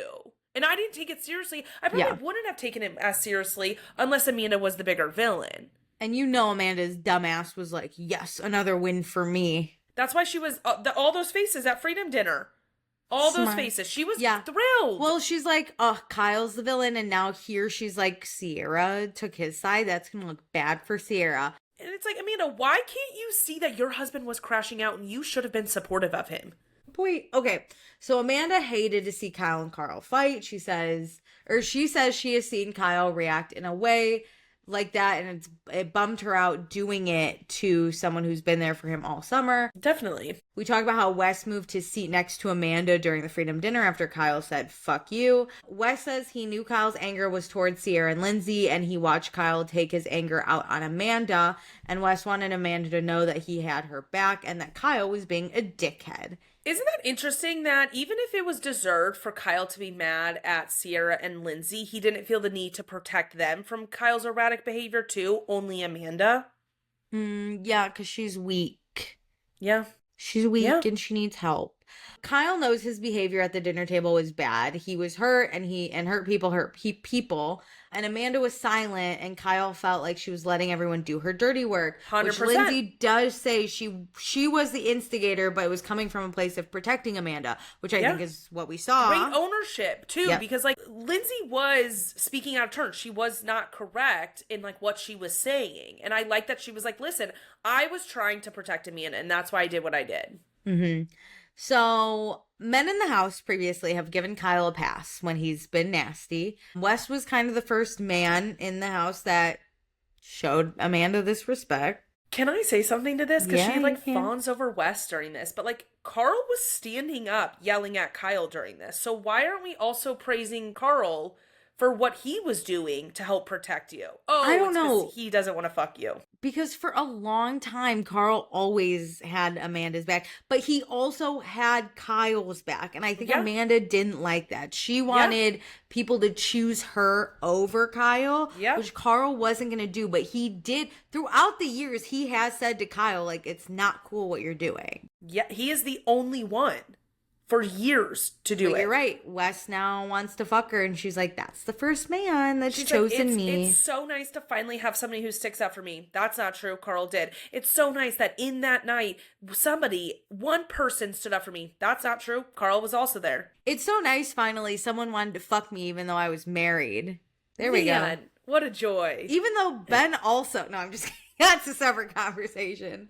He's really pissed about it. And I am numero uno person spreading that rumor. He should know. Well, that's going to be discussed in part 3, so get ready. Oh, I can't wait. Okay, so Amanda felt like her and Wes's friendship went beyond castmates. It was nice to have a guy yell at Kyle because we need men to do stuff for us sometimes. Say it with your fucking chest, Amanda. And Stand the fuck up. I get sometimes like men need to listen to men. So it is hard, or it is nice when a man can like say something. But also, again, like, Wes would never protect Sierra or Lindsay because these are strong alpha females, but he's like, oh, I gotta protect. But the thing is like, it's nice when a man validates what you are saying because sometimes you need, like, people don't listen to you. Amanda's saying nothing. Amanda's doing nothing to stick up for herself.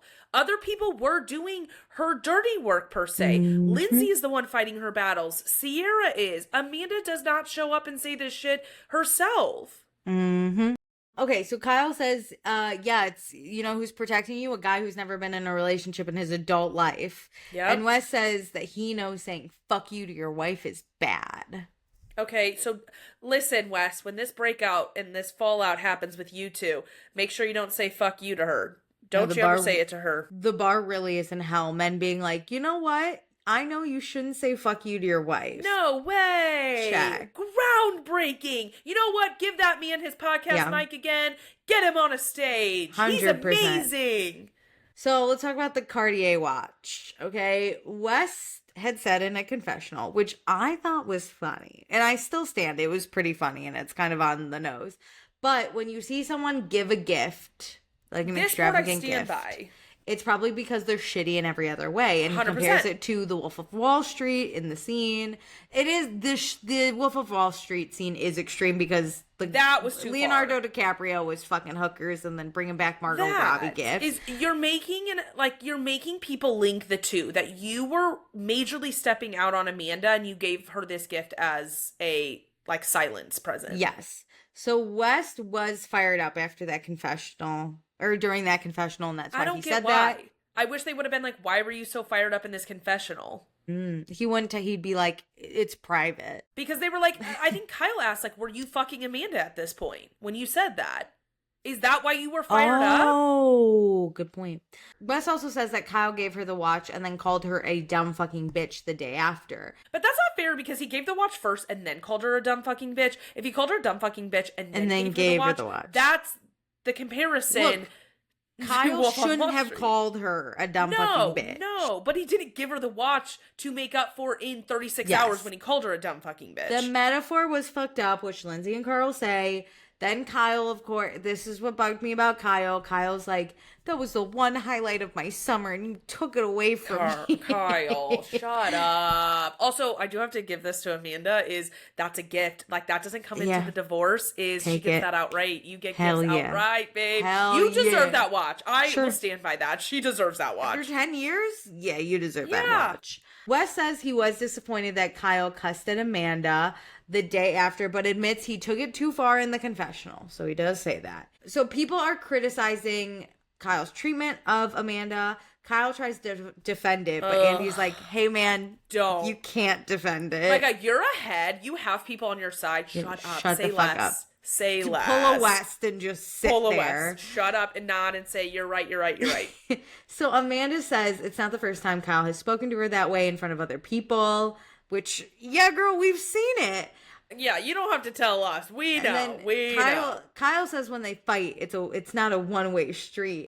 But then Andy's like, what's been the difference about this summer? Like, why were you guys really on the rocks? Because usually we wait at least until August to really fall off. Well, but it's here usually we not were. like, Amanda doesn't just outright ignore him all summer. No, like, we Amanda, wait till why August. Were you pissed? Like, we come wait on. till August. Or until he goes out drinking and for sure is out till 4 a.m. Like, usually we see an incident on the show for and sure. Like, oh, Amanda's pissed. I get it. She showed up pissed. Would not ride to the Hamptons with him from day one. Yeah. So Kyle says night one, Amanda made a comment about how Kyle became a DJ to spite her in her swimsuit line. She wasn't wrong. Well, I was like, honestly, she still ate with that. Yeah. But Amanda says the tone of the summer was set when he slept at a fan's apartment, which was like the first scene in the first episode, where she was telling Lindsay and Sierra that. So February, Kyle was at this fan's apartment. He says he was just on the couch until 5 and there were 15 different fans there. And he came home, and Amanda's like, he came home at 7 a.m. and he was blackout and he didn't remember anything and I hadn't heard from him. It's not looking good, Kyle. Kyle, listen, my guy. If it's 5 a.m, it gave I wasn't asleep. My eyes were just resting. I was resting my eyelids. Yeah. Shut up. This is embarrassing. You did something wrong. Again, just shut up. He's like, there were 15 fans there. That makes it actually worse. Why are you hanging out with worse? Why are you hanging out with any fans? Honestly, I would feel better if you said I banged this chick. I liked her. I would feel better if he said he fell into a ditch because he was so blacked out and then the police had to arrest him. Literally, because remember, anything else. That night he was with his brother. His brother went home. What are you doing? I know. So Kyle says most nights when he goes on a bender, Amanda is supposed to be there. And I was like, shut up.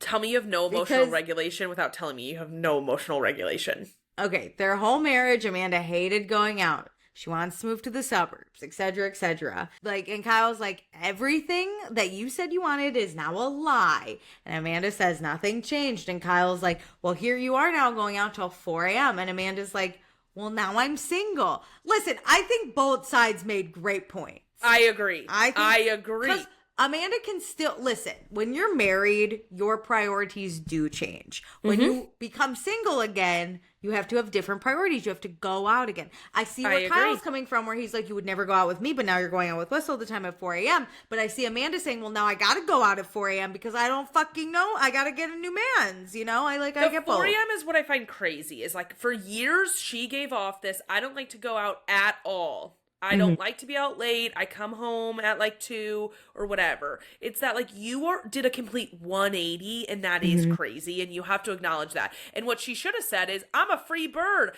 I feel better when I go out with Wes. I don't enjoy you. You are a hindrance to me. I never had fun. I enjoy my life now. Going out is fun. And she does eventually get here and say like, I didn't enjoy going out with you. But like at the beginning, I was like, girl, you did 180 and you gotta acknowledge that. Because Lindsay's like, your biggest gripe with Kyle is that he went out and he drank, and now that's what you're doing. So it just looks crazy. And Sierra's like, also, Erase, you're dating Kyle. You're dating someone who loves to go out. Call a spade. Which was your thing. And Andy is like, yes, that's what I was going to say. Andy's pumped about Sierra hosting this thing now. And Lindsay's like, yeah, it's Kyle 2.0, but also like not. It's just like younger Kyle. But, like, in his 30s, I don't know. I think it's worse because you've been with this. And Andy's like, yeah, Wes is a good time Charlie, and that was your issue with Kyle. And Amanda says, it's not that Kyle was out every night, even though that was literally her argument for 10 years. Yeah. She says it was that he would come home blacked out and there were always rumors about him. And Sierra's like, but I thought you hated going out. And Amanda's like, yeah, I hated going out with Kyle. And Kyle is crushed. Wait, I get would it. Crush me. But listen, I get it. Going out with Kyle, he's going to be the type of person that wants to talk to everyone, and he's going to ditch you. Maybe Wes doesn't ditch her, you know? Good point. But it does hurt to hear if she's never given him this feedback ever, and to say it so publicly, and like when you're at a low point, and it's like, again, they've been comparing Wes and Kyle all day. And then she goes, no, I like going out with him, but not you. And think about how this reunion episode started.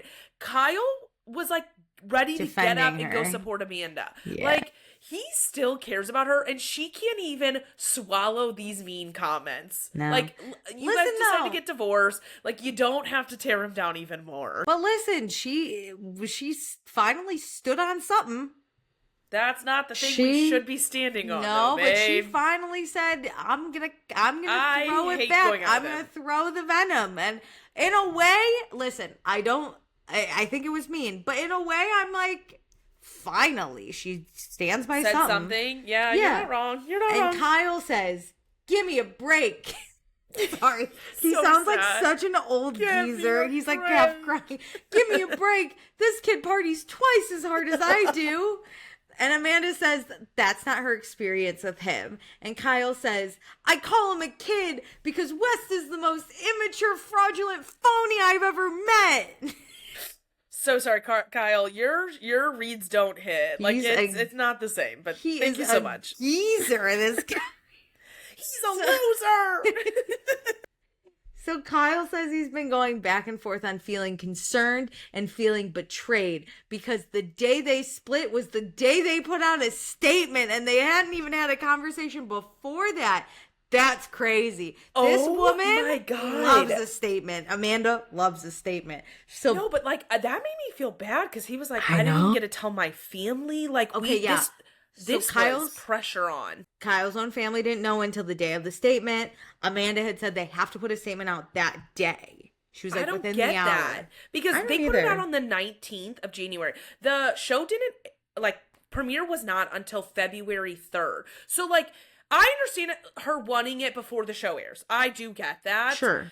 But, like, we had 2 hours. We had 3 hours. Like, we had some wiggle room here on the time.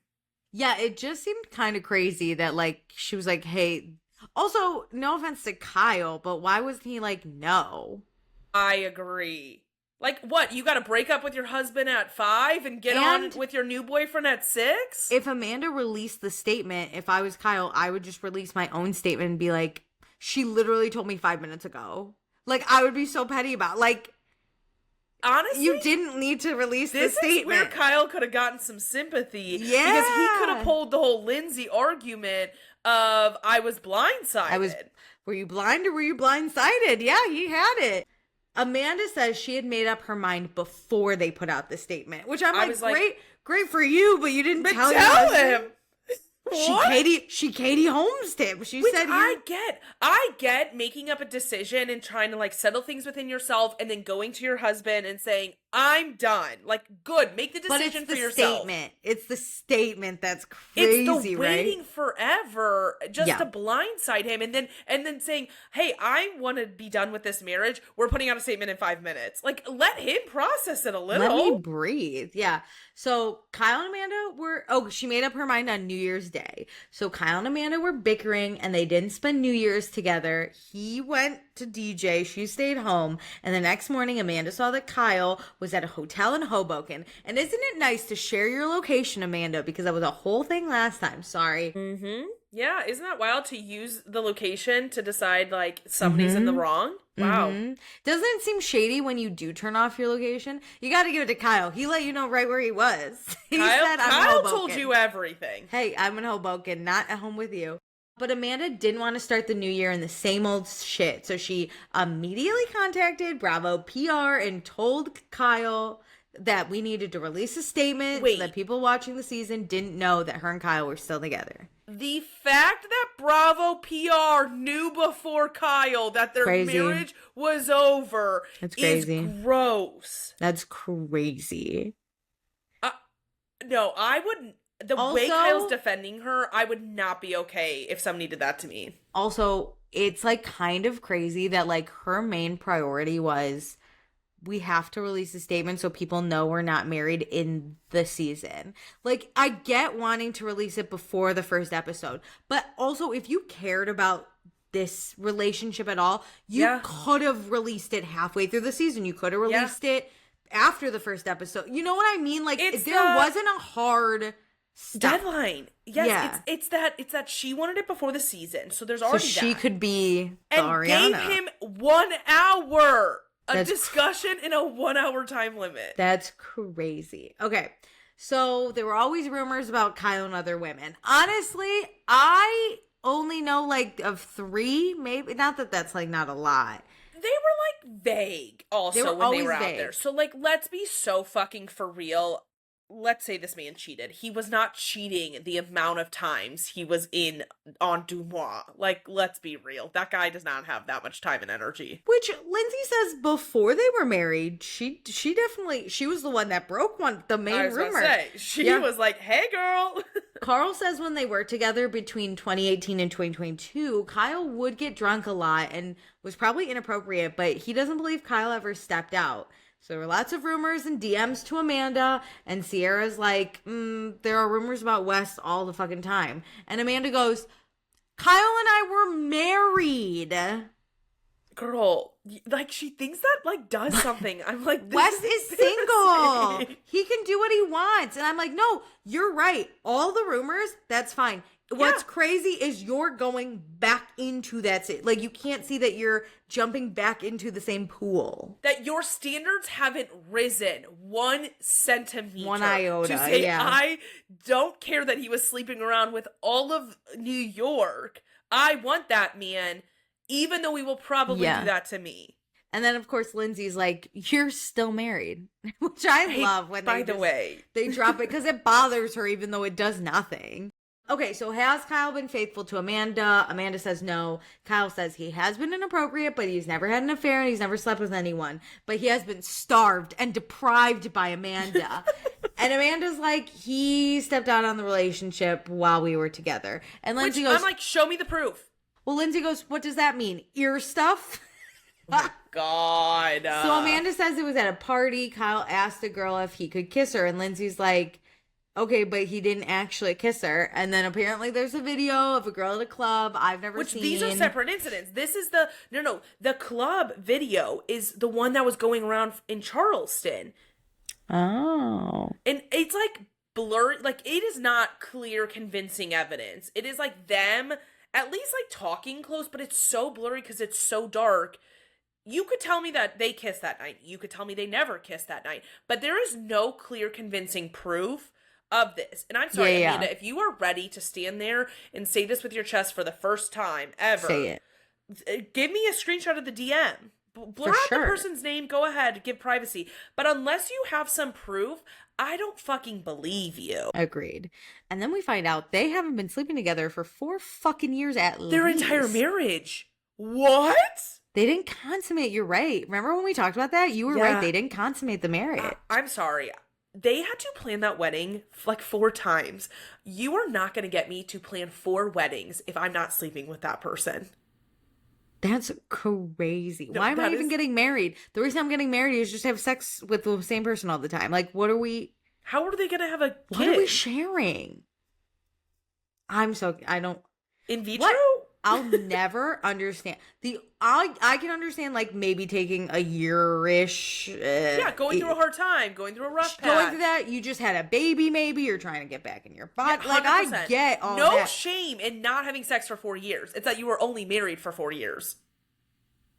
Ew, that's crazy. Okay, so then we talk about Kyle and Sally from Southern Charm. They made out the night before the Summer House premiere. I love that Sally showed up. Oh my God. In this conversation. She slept with Wes too, by the way. Allegedly. Oh my God. It's so fucking messy. Okay, so Sierra says she found out about Sally and Kyle, and she immediately called Amanda and told her. And Amanda's like, yes, you did. And Sierra goes, oh, I'm just making an example of what a good friend I am and what a terrible person you are. Yes. Amanda was gagged here on how we handle it. Gagged. She didn't see that coming for some reason. No, which is crazy. She was like, yeah, I knew about it because Sierra told me. And Sierra's like, I didn't care about that. You saw it. Bitch, I'm not making a point for you. I'm making a point against you. Yeah, 100. Even though at the point, we weren't even talking about what a shitty person you are, but I'm just going to bring it up again. I want to make sure we circle back around to you're a bad friend. 100%. In case it wasn't clear. And then we got to bring up my favorite, Kyle and Megan King Edmonds. The real bitches know Megan King Edmonds. Why? And Lindsay is Kyle's biggest troll. Kyle on his tippies. Not the tippies. I'm so glad this came up. I'm so glad Lindsay is the one that won't let it die. This is the lighthearted stuff I need, and I needed to giggle a little. Like, I remember seeing that picture. It was the same night as the Yankees Kansas City Royals game. Which was so funny. Listen, for those who saw the picture, I love that for you. We're cracking up. But if you don't know Megan King Edmonds, it hits way harder. Look her up. Knowing this crazy past lady. And present, because if you just do a Google search, you're going to see some crazy shit about her kids and her ex right now. But I need you to go back and understand who she was on Real Housewives of Orange County. She's crazy. Okay, so would Kyle and Amanda have survived without the show?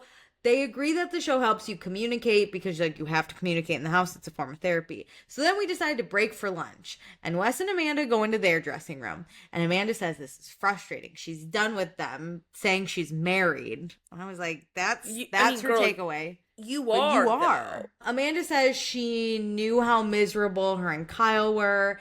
It's not just the way he spoke to him on camera. I don't know what I was saying. Oh, about Kyle making out. She's like, we were miserable in our marriage. People were like, whatever. She's actively avoiding the point, though. She basically is like, Kyle's sitting there and becoming like the victim, and other people are going on dates and no one gives a shit about that. They're all attacking us. She literally does not get it. We are not mad that you moved on. Oh, yeah. Kyle spoke to her badly off camera, too, and people don't seem to care about that. We championed you in January, February, March, bitch. Like, what? We were on your side. I'm still on your side when it comes to how he speaks to you. Sure. And then Wes says Kyle hooked up with someone way before you did. Not the point. Oh my God, Wes, the point you can't exist. Make that point, by the way. You're not the one. Amanda could make that point a little bit, but again, show me proof. Tell me why, they're using it as a reason that they're not in the wrong. And these are two totally separate issues. Mm-hmm. So Amanda says they're also making her feel stupid for trusting Wes. I'm making you feel stupid or you are stupid? the points are which there one? for you to feel stupid. Yeah, all right. The truth really in the pudding. Wes asks if Amanda wants him to hop in more. And Amanda says no, that'll probably piss people off. She needs to attempt to speak for herself. Dude, you have to say that because he still wouldn't do it. The fact that he had to ask and be like, do you want me to be good to you? Do you want me to stick up for you? Help? Yeah. Not let you get buried alive? Like, would that help?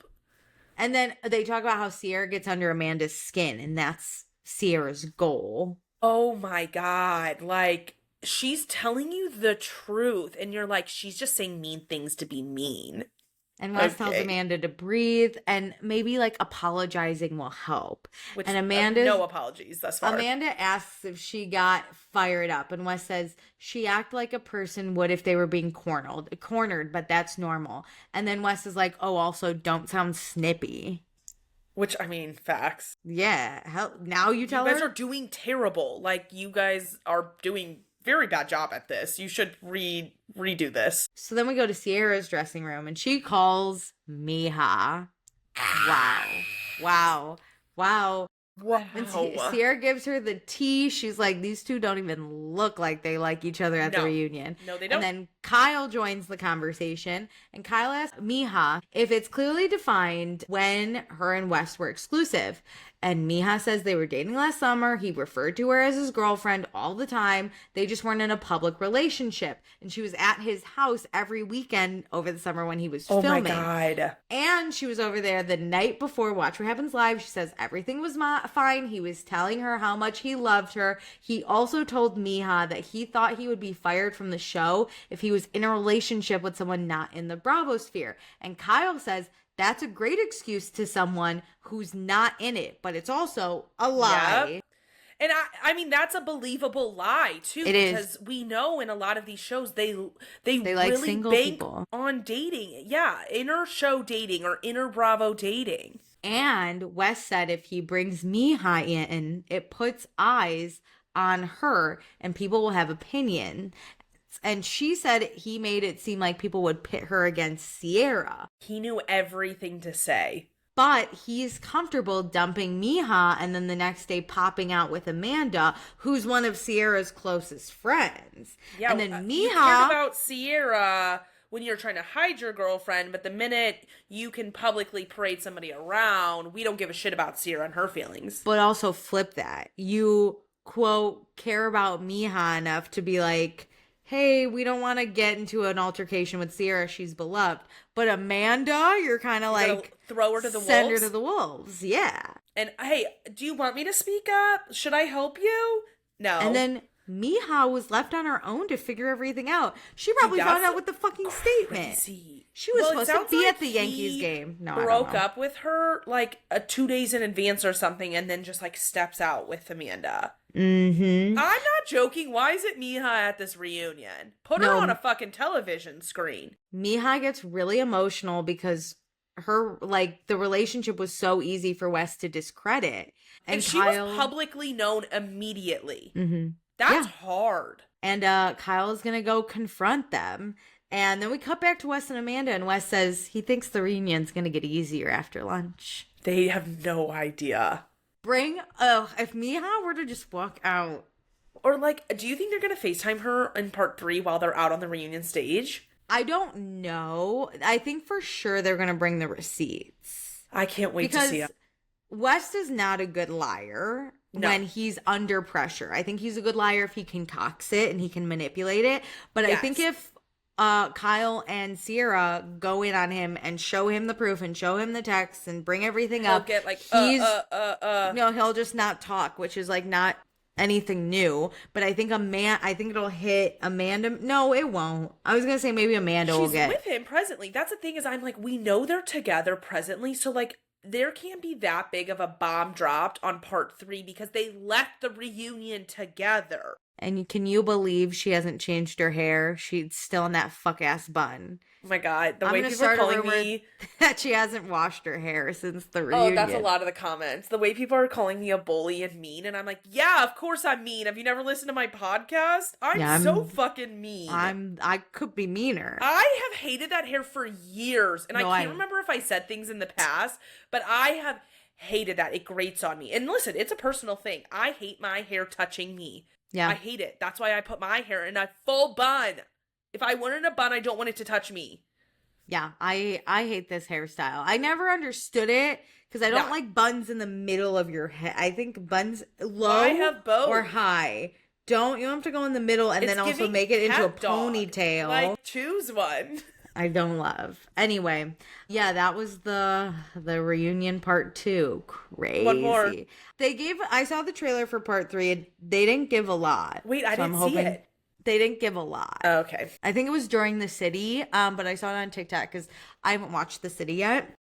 Don't hate all me, I everyone. have to say though is apparently the episode that aired after, because we haven't watched it, we're going to cover it after this show, is like Sierra West, Amanda sit down, and then there's this like interview where they like let the green screen be green. They don't even put the background on it. It's like May like 1st or 5th, and Amanda has to talk about that scene and like while she's actively in the relationship with Wes, and like apparently it was edited really well. I'm like getting so excited about the city because like of how much they're dragging Amanda apparently in it. Oh my God, incredible. Bravo really knows which horse to back. They're mad. They're mad at Amanda and West. Like I have heard those rumors that they are pissed because they got dragged into it as a show. It's not just like, oh, we're the network and this drama is happening. It's like you used us and lied to us. Love it. I love it. Hey, let's never give them the time of day again and then they have to forever be forgotten. But we'll never forget, but we just won't give them any brand deals or money or ability. They'll have to go back to their corporate 9-to-5s. It'll be awesome. Bye. Go back and be a graphic designer and a sports journalist. It'll be awesome. Okay, well, that's round 2. We will be back for reunion. I like to call it rounds. We'll be back for round 3. Do all the things that I mentioned at the beginning of the episode. And with that, love ya. Thanks for joining. Bye.